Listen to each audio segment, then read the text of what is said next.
it takes you away from the present. And I think that was one of the hardest parts of it for me, because I felt like I wasn't there and I missed out on so much in that early time.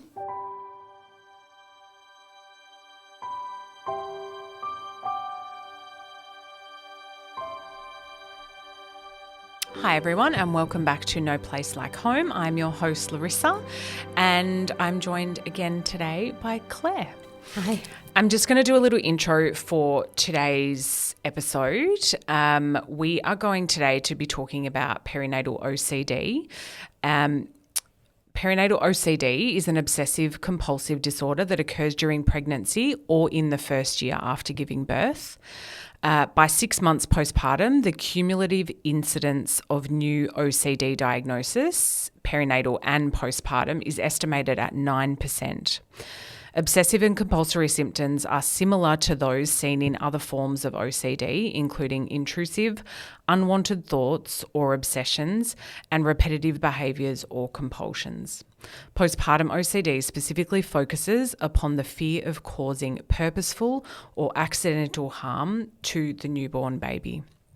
So today, if that introduction has felt a little triggering to you, or this is something that you don't want to listen to today, we encourage you to switch off and join us for the next episode. If you feel triggered by it but would like to continue to listen, we would just love you to be gentle and kind with yourself and to yourself. As we get into this, we are going to talk to Claire about their own personal experience. And that looks different for everybody. So please bear that in mind as we go through Claire's journey today. Welcome back. Thank you. I feel like this is a big topic for you, just energetically sitting here with you. So we too are going to be kind and gentle, and you take this as you need to. Yeah. So last episode we finished off with your pregnancy and postpartum with Marigold, which was your second. Yeah. Let's talk about sort of how you started to identify, or if it was you that identified the perinatal OCD, or if it was somebody else. How did that sort of begin? So I think my postpartum with Marigold was quite it was off the back of COVID. So it'd been quite an intense kind of time, just collective energy-wise. There'd been a lot of anxiety around, and her birth and immediate postpartum was so amazing. Like, my birth with her was incredible. I really felt invincible and like I'd healed any parts of myself that, hadn't quite been met in my first birth. And sometime around the second or third week postpartum, I really felt this like rising anxiety in me. And it started with little things like wearing Goldie in the carrier and taking her for a walk around the block and being away from me, and just being feeling really like that hypervigilance rising in me. Or, even if we were together and she was wearing her, or, I was at home with her on my own, and I would just feel like just this overwhelming fear for her safety in everything we were doing. Right. And that was something I hadn't experienced before. I also felt really out of control in all other aspects of my life, which was not a feeling that I bode well for me, because I am such a type A personality. And I think things like the mounting washing or dishes in the sink or things like that were just enough to really tip me over the edge in terms of just spiraling into anxiety that felt it was disproportionate to the things that were happening around me, which were actually not that bad. But yeah, I noticed those things and people were pointing out those things to me. Okay. Yeah, so that was kind of, I guess, the beginning of noticing that my mental health wasn't quite where it should be, I suppose. And was it like a worry feeling combined with out of control? Like as you're talking, it feels quite chaotic. Yeah, it felt really feeling. chaotic. Yeah, and I wasn't sleeping. I couldn't sleep. Even if the baby was sleeping, like she was feeding and sleeping well. But I just couldn't seem to switch off this like repetitious thoughts, and I'd just find myself thinking about, everything, like hyper analysing every little part of my day or my life and going back into scenarios from, days ago, weeks ago, months ago, and really just replaying things in my mind over and over again. And then that kind of repetitious behaviour or thought patterns then turned into the checking behaviour. So it would be checking, is she breathing? Is she breathing again? Is she breathing again? Is Lottie breathing? Getting up, going and checking Lottie. Like I think I was up and down out of bed, so many times in the night just wanting to check that they were alive. And then it was checking that the doors were all locked and checking that the cars were locked. And at no point during this did I think this was weird. Like it just felt so necessary for the safety of everyone in my house. And it was to the point where it felt like if I didn't do that, something was going to happen. Something really terrible was going to happen.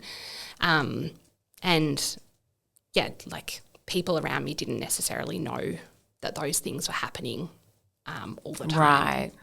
Right. So all that they would see would be the aftermath of that in the following day, where I'd be so exhausted because I hadn't slept. Yeah, that's what I was going to say. For you, in your experience, was it more during the day, or did you feel it was more during the night, or was it just like this constant? It was fairly constant, but in the day I felt I had a better grip on being able to kind of mask it a bit better. In the night it felt a lot harder. I felt a lot more isolated. And I think it turned into, the exhaustion during the day. And then, because I was so exhausted, something would happen, like I'd smash a plate or I'd, I remember leaving the Cairo with Marigold and I reversed into a tree and I was so tired and I just thought like I've killed my baby and this is because I haven't checked her seatbelt. I haven't done one of my, like something I've let go. You haven't done. Because I have just been so exhausted.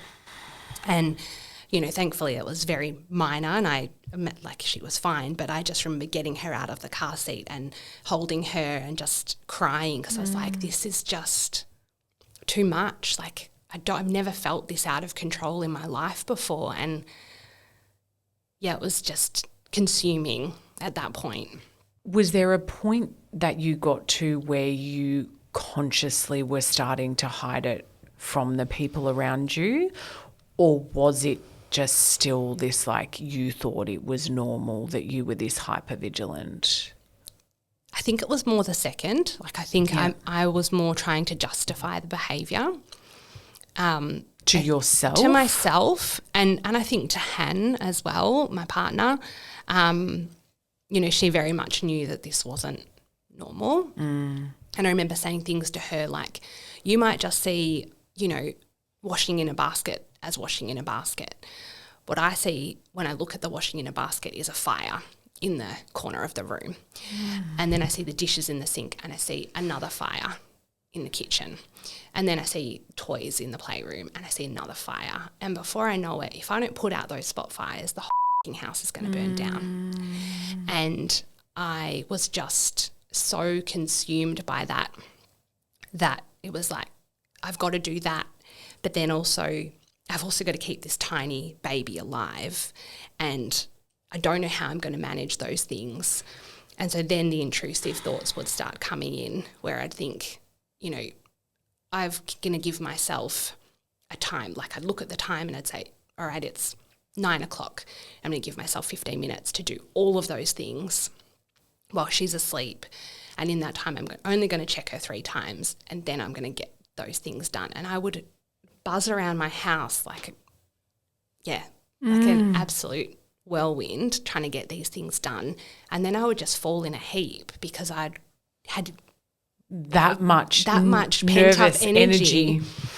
And it was just, it was like an unbearable amount of cortisol. Yeah, like pressure on myself to just get these things done. And then it started spiraling into, like, we did cloth nappies and, you know, the obsession with everything being eco and everything being clean and everything being low tox. And, you know, the cloth nappies became a bit of an obsession because I was like, you know, because I'm doing cloth nappies, I'm making a difference when it comes to climate change, and that this is a manageable pressure. Like, if I went to disposable nappies, like, something really terrible is going to happen into the earth because I'm contributing to landfill. And it just felt so heavy, the responsibility of this. Like, I'm single-handedly responsible for climate change. And I remember calling my mum at a point where there was just like baskets of washing, and I felt like I'm a failing at this. And I called her and I was like, I just need you to permit me to go and get some disposable nappies. And she was like, don't be ridiculous, like go and get the nappies. And I was like, no, like, you don't understand. It can't just be go and do it. Like, I need you to actually tell me that nothing bad's going to happen. And she said, I think you need to call Panda. Like, this doesn't feel normal anymore. This feels a bit heavier than that. And Han had been saying to me, you know, I think you need to, you know, check what's going on here, and we need to go to the GP. And eventually I did go to the GP, but Marigold was probably 6 months old by then. Wow. So it was a long time. That is a long time. Yeah, it was a long time of just pushing through and thinking that I had a handle on it. Oh, my God, Claire. I was exhausted. Yeah, energetically I feel exhausted. Yeah. Listening to you talk about it. Like, oh, my God. Yeah. So, then I went to the GP and they just wanted to write me a script for an antidepressant. They said, you know, it sounds like you've got some anxiety going on and potentially something else. You know, we need to potentially look at referring you on for an assessment. Do you feel like so how many years ago are we talking now? Marigold's just turned 4. Do you feel like perinatal OCD was a common sort of diagnosis then? Like, did the GP say to you, I think this is looking like perinatal OCD? Or No, it was just anxiety. Yeah, it was just under this umbrella of... And I think they do go hand in hand. Like, I was definitely suffering anxiety, but it was a bit more than just anxiety, because I guess the other thing that makes it OCD over just anxiety is the barrage of intrusive thoughts. And I think that's kind of one of the, you know, we get this kind of idea of what OCD is, like it's checking, it's washing hands, it's the germ phobia and things like that. But what I think people don't necessarily always understand is the intrusive, the internal symptoms of OCD. Yeah, where, you know, you're constantly worrying, you know, that you're going to hurt yourself or hurt your baby, or having images of hurting your baby. Yeah. And we know that 80 to 90% of new parents experience those intrusive thoughts. Yeah, absolutely. But this is different. It's different because it's unrelenting, and it's, it's not just a passing thought, like, and then you kind of shake it off, like, oh my God, I'm going to drop my baby, or, I'm going to tip the pram over, or, those things, which are, I think, designed biologically to keep us more hypervigilant with our newborn babies. But when it becomes the same intrusive thought, 100, 200 times a day, and you're imagining some of the most horrific things you could ever do to a child playing over and over in your mind, that becomes, it takes you away from the present. And I think that was one of the hardest parts of it for me, because I felt like I wasn't there and I missed out on so much in that early time. Yeah, it feels really heavy. Yeah. Did you find that you experienced any barriers to seeking help sort of once you got to that point? It was just shame. Yeah. That was the biggest barrier for me, was like, I'd invested all this money in my birth and had all this knowledge. Like, I was a doula. Like, I felt like I should have been immune to that. I knew all of the things, but I wasn't. And that, I couldn't figure out what I'd done wrong to end up in this position. And I think that was the biggest barrier to stopping and seeking the help. And then once I'd been to the GP and I felt like, they just wanted to medicate me and send me home, and it wasn't until then I pushed and got a referral, and I ended up seeing a psychiatrist.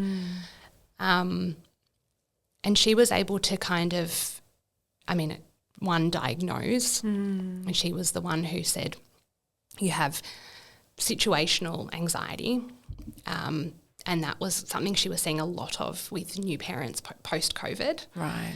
That there'd been this collective anxiety, and that had spawned this kind of peak increase in anxiety. And then what I was experiencing on top of that was perinatal OCD. There was kind of a bit of a plan moving forward in terms of seeking help. Once you were diagnosed, what did that do for you? You know how sometimes having a diagnosis can almost like give a permission slip for your mind to go, okay, this is what I have.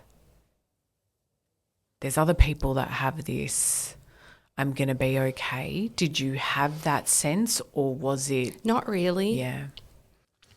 I still felt really ashamed and really like I must have failed in some part of that postpartum. What did I do wrong? Yeah, what did I do wrong? Where did I go wrong? Exactly. Yeah. And, it was just through working with my psychologist in that, time after I was diagnosed to build resilience, to build skills, to kind of talk through some of those things, and really it was trying to get my sleep back in order. Like, that was such a big component of it, like sleep deprivation.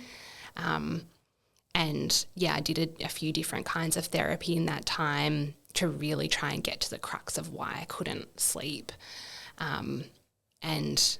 That made the biggest difference, was just permitting myself to rest. Yeah, I find it infuriating that sleep is such a dismissed part of being a new parent, and that it is ridiculed. It is a real throwaway comment. Sleep of like, when the baby sleeps. Sleep when your baby sleeps. Oh, enjoy your sleep now. Like, it's such a throwaway line. Yeah. But it is the core of so much. Yeah. And it has to stop. This whole persona and thought process around sleep being just a jovial part of being a new parent absolutely has to stop. Yeah, I mean, Dr. Oscar Serelak, he talks a lot about sleep in terms of postpartum depletion, and he says there needs to be a priority on sleep for 12 months postpartum. Absolutely. And, that needs to be going to bed early and, really having the support system around you, making sure that you are getting sleep. Supporting that primary carer and that birthing person in that relationship rest. In really deep rest. Yep. And it's not just a throwaway thing. This is so much the no, I'm not going to be able to say that word now. Precipice of so many other things starting. Yeah. And if we just provide that space and give back new parents that time, I think it can just go such a long way. Yeah, absolutely. What does ongoing management of this, so you're 4 years postpartum with Marigold, what does this look like for you now? How, at what point do you feel like you turned a corner? Have you turned a corner? What does that look like for you now? I would still consider myself as having OCD. Yep. And management for me is making sure that I do rest. I see a psychologist regularly, monthly. I prioritise my well-being when it comes to movement is a really big one for my mental health. I know that if I'm not moving enough that, these things creep back in. I have a pretty rigid regime when it comes to supplements for my mental health. I don't take a pharmaceutical medication, but I know that if I let all of those things slip, that would be that would be the only option for me. Yeah. And it is more about management for me than a cure, I guess. I know that given my personality type and my just general nature that I am more predisposed to this. Yeah. And it isn't necessarily a thing that it's kind of just gonna ebb and flow, I think. Yeah. What advice, and like I said in the beginning, everyone will have their own individual journeys and experiences, but what advice do you think you'd give to someone who may be listening to this and experiencing it, not knowing sort of what they are experiencing, or someone who, we know the facts are that people who suffer from mental illness prior to having children are at a higher risk. What would be the advice you'd give someone who may be experiencing this at the moment?